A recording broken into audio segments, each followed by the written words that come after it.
Hello again, everybody, and welcome to another exciting edition of Two Men in Black and White. There is nothing supreme about this court. These six Looney Tunes have now been complicit on another major issue right here in the United States of America. Whoever thought 2025 would bring us such lunacy from the six right-wing nut jobs? This time handing Donald Trump basically a win when it comes to getting rid of birthright citizenship. Something has not been at issue, I don't think, in the last 100 years. So let's talk about it. Let's talk about why they're doing these things, what it all means. Oh, that's right. Project 2025 put it all on paper and told us they were going to do it. Silly me. Let's bring in Brock Ganeles, my partner in crime, live from the beautiful Hudson Valley. Brock, again, more cruelty, more action against Black and brown America. What's wrong with America that we need to get rid of all the others? Is it just the numbers thing? Because Jane Elliott, an amazing sociologist, told us that abortion was all about the numbers game, right? It was all about white America having enough babies, to maintain the majority so they could maintain power. It's all about power. It's all about money. You can follow the trail on either one of those and figure out what the Republicans are doing or what MAGA is doing or what's the name of the foundation again? The Lunatic Foundation, Heritage Foundation. But it is amazing that they just hate the others so much they're willing to, basically blowtorch our economy and, shut down the momentum we had going from the sleepy guy. What do you think? Well, it's all intertwined because, the power, the demographics kind of equals the power. And in a society where, it's one person, one vote, there's when you start seeing the numbers starting to move against the entrenched white power structure, that led to like a lot of, what kind of strategies have to be put in place in order for the power dynamic not to change while still keeping the auspices of a democratic society, right?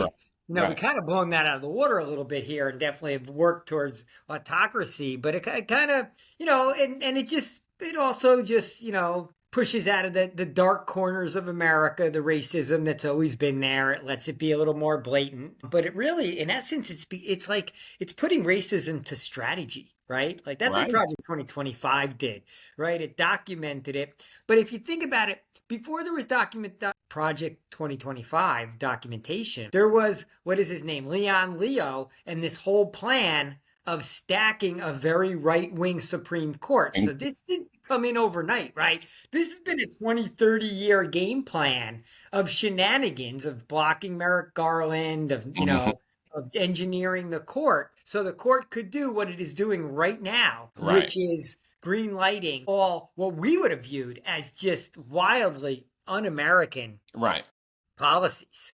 And they're just getting rubber stamped like these are like boilerplate shit, right? Birthright citizenship, you're born in the U.S., you're a U.S. citizen. That's been the law of the land for our entire lives. Never even thought about that was something that would come under question. Right. And, and here's the problem. The Republicans have been playing, four-dimensional chess for so long. And it appears that the Democrats are just starting to catch on. I don't know if Chuck Schumer even really has an understanding of what's happening on his watch. This thing has happened right before his very eyes. And I used to think, Nancy Pelosi had us, right? She wasn't going to let anything like this happen to us. But, here we are, looking at the end of democracy as we know it, Brock. This is... Yeah, and they just found the right idiot to pull it off, right? Right, right. The guy who all he needs is his ego stroked and money in his coffers.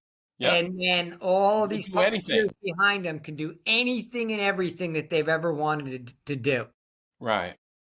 Which gets to my pet peeve is beyond the blatant racism and white supremacy to take over the country is I'm tired of white people telling me, other white people, friends telling me that I'm way out there, that, hey, stop driving yourself crazy. Things aren't so bad.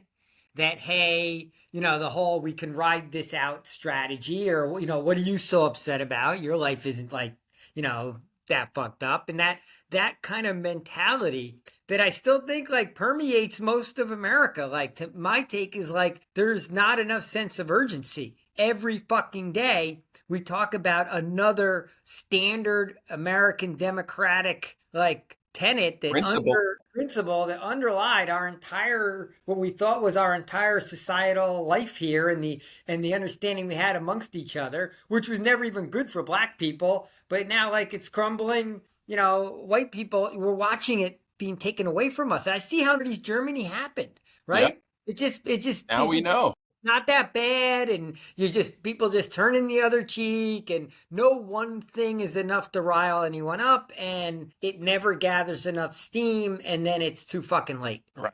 What, Brock, help me here. I know a lot of white folks, went to school with a bunch of them, loved a bunch of them, adore a bunch more, right? And tolerated a few more. But why don't they get it? Why don't they understand that, we're only as strong as our weakest link? Right? We're only as good as, the 12th man on our bench. I mean, that's it. It is what it is, bro. Like, I mean, we have got to figure out how to, remember Rodney King was mocked for saying, can't we all just get along?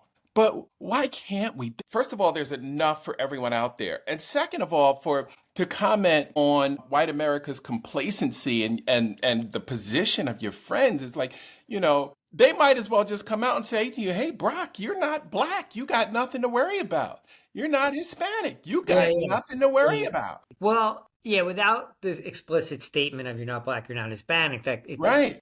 The tone is kind of like, don't worry about it type of tone. Don't drive yourself crazy over it. When I tell them like, yeah, this bothers me 24/7. Yeah, I wake up thinking about how fucked up things are and I go to sleep, thinking about how fucked up things are, and right. It stays with me throughout the day. So I don't know how to shake it. I guess I look and go like, how can you just be rolling along in society as it is right now and not be like in a heightened sense of not only consternation and concern, but like thinking about what do I need to do, right? I think collectively there hasn't been enough. What do we need to do? It just reminded me, I read that great David Letterman quote again. I think he said it 3 or 4 months ago, and he's sort of like, it's like if Donald Trump was running a Dairy Queen, he'd be fired, was basically part of the quote. And Letterman's point was like, we don't have to debate anymore that this guy is a lunatic. That debate is over. Like, we just need to focus on what are we going to do about it? And that's what I get mad at the media,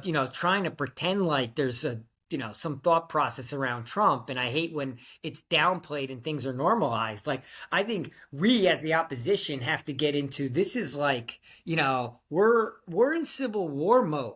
Like, shit's being taken from all of us.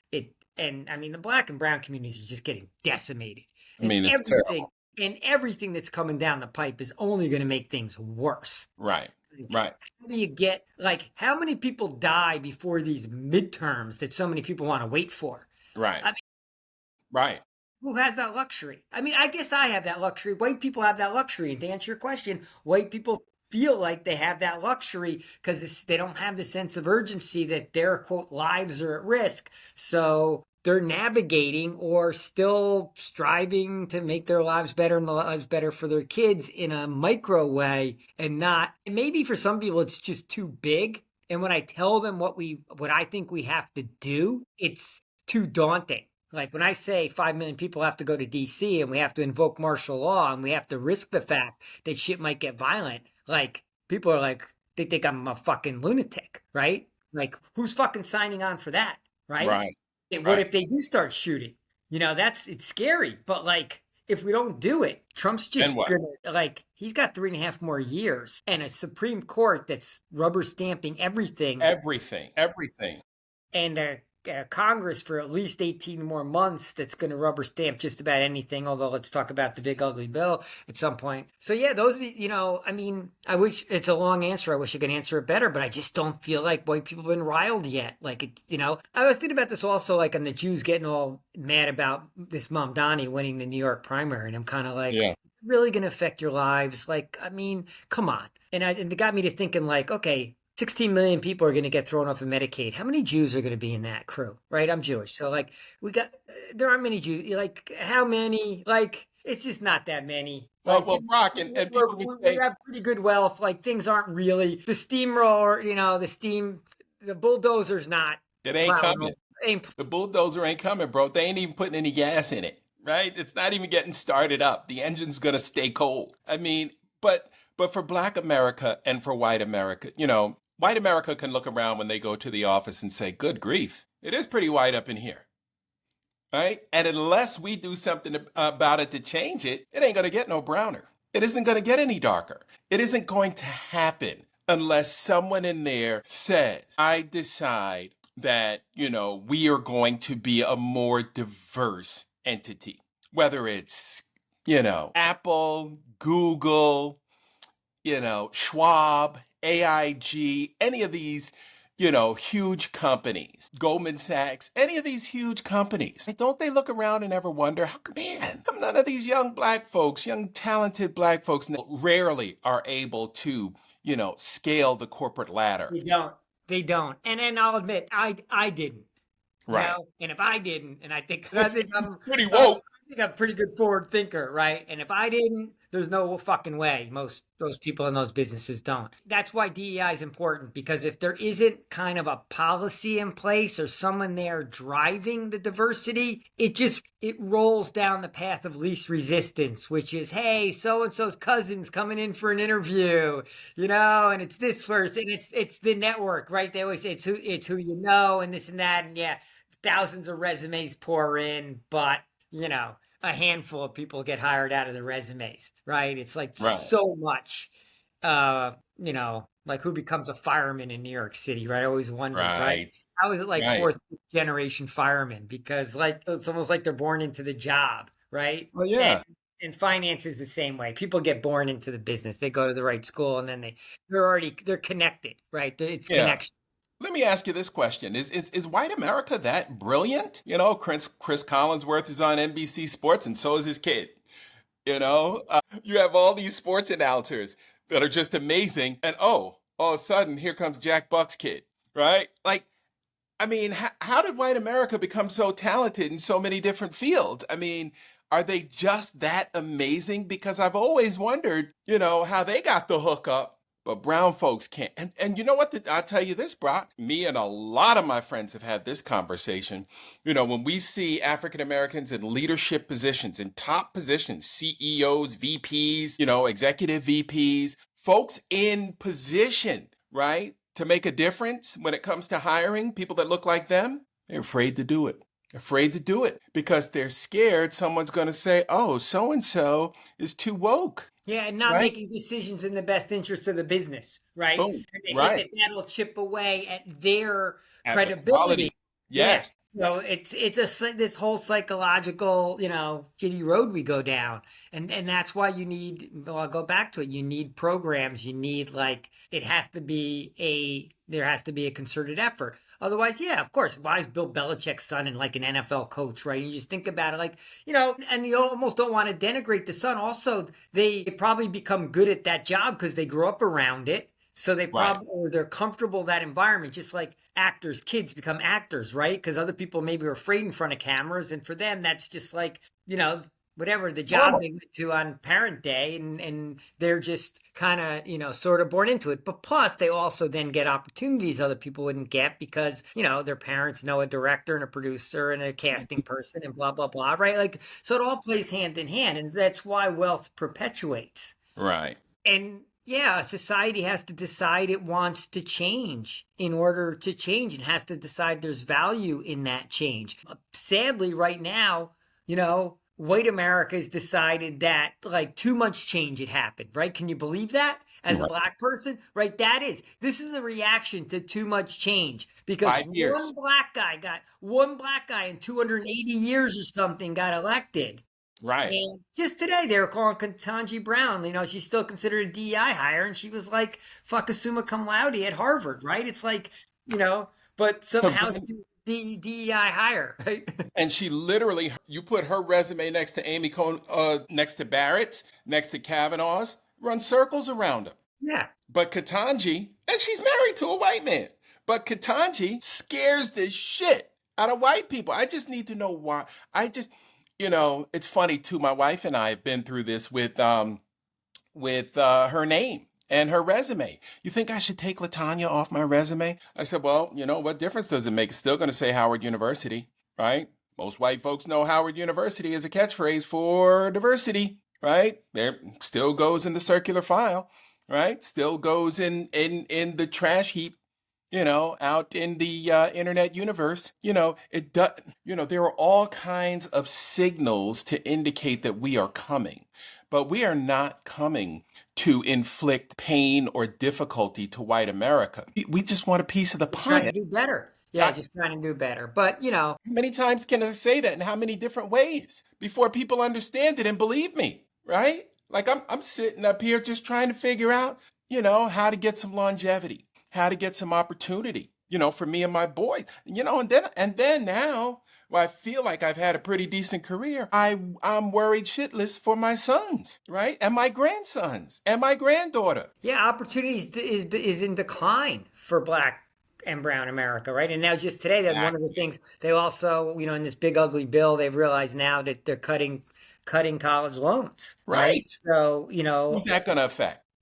people who don't have a ton of money and can't cut a $75,000 check to a nice liberal arts school in the Northeast, for 4 years, right? Right. So, yeah, but so all these things stack up. That's why everything is coming back to race, right? Every Supreme Court decision. Everything. And I guess, look, hey, throw gender in there too. Like why women aren't, even more riled up again. Like Planned Parenthood is getting, even more defunded, and it's being easier to get it shut down. You get, college loans being taken away. I mean, and come on, you're taking away healthcare. Like healthcare is like, I mean, that's now you've gotten down to life and death. You're not just Basic taking human right. away. You're literally telling Black and brown people, you need to die sooner. And there already is a life expectancy gap, right? It's like, okay, we don't care if yours goes down, right? We're just focused on ours. It's a weird way to live life in society. I'm surprised society is as, in essence, safe as it is. Yeah. Arguably our society should be more violent because Right. the more people getting fucked over, the more people that I would think would react and start taking shit. Because why play by society's rules if they're not fair? Like What happened with Luigi Mangione? That's exactly his thought process. I'm tired of getting fucked over. So let me do something about it, and let me send a loud, violent message. All right, buddy, that's a great way to end it for this Friday Is that evening. a great? That's a great way. That's a great way to end it. But sadly, that's where we are. Where we are. It's where we are. And we'll each take the temperature of our our separate communities, right? Right. And see where they're at. I'm worried my community is still too complacent, telling me to calm the fuck down. And I guess I'm hoping that your community is kind of like, whoa, yes, we're tired. Right. Yes, fatigue. Here we go again. But now it's life or death. And, we're going to have to, slug some Right. Gatorade and get out there, for overtime here because it's going to. And this will be, if we allow this kind of legislation, this hateful legislation to go through, this will be the coming of the second Black Holocaust. We will see that, in my humble opinion. So it's frightening. If there's one encouraging thing, and we'll watch it over the weekend, is sentiment is really turned against this bill. Yes. And apparently some senators are wavering. Right. MAGA senators are wavering because of the outcry and sort of the realization Right. of how bad this bill is for many of their constituents. And oh, by the way, even a lot of their white ones. Yes, indeed. This bill spilled over. This bill spilled over. Yeah, it's a spillover for real. And they got angry white constituents. And those are valuable lives. Yeah. All right, buddy. Let's do it again tomorrow. Let's pick up on that theme tomorrow. Okay. It was a All right, pleasure. buddy. Always a pleasure. Bye-bye. Peace.